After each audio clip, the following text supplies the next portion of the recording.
چو من هم آدمی زادم،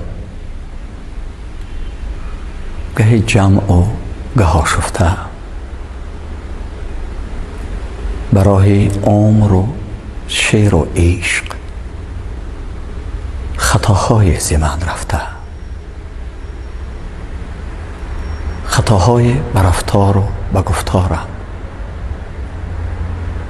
خطاهای به کردار و به افکارم،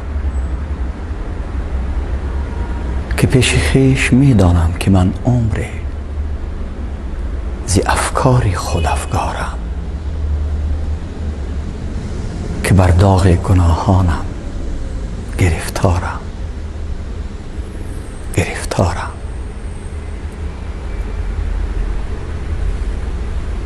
ولی اندیشه صبر، اگر رفتم چو شاخاب جدا از رود، و مجرا باز برگشتم،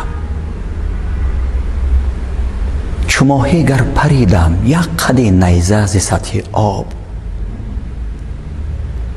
به دریا باز برگشتم.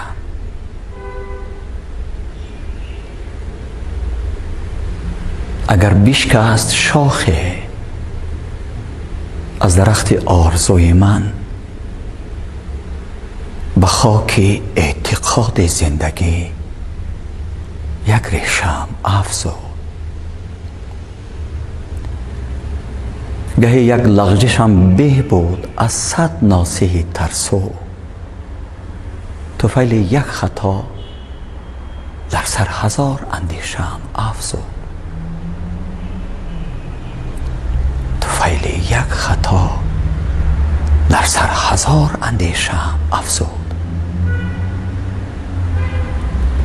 میان بحث و حکم ناصحان قالبی دیدم که آنها نیز بیش از من خطاکارند، ریاکارند و عیارند، ولی از بهر خسپوش گناه خود 200 بسته سند دارند. خطاکارانی از من پیرتر باید نکو دانند که من هم یک زمانه چون فرو بنشیند احساسم، چو خون گرمم از فواره شوقش فرود آید، چو آنها ناصح غمخوار خواهم شد، چو آنها داور سالار خواهم شد. خطاکارانی از من بیشتر خطا کرده نکو دانند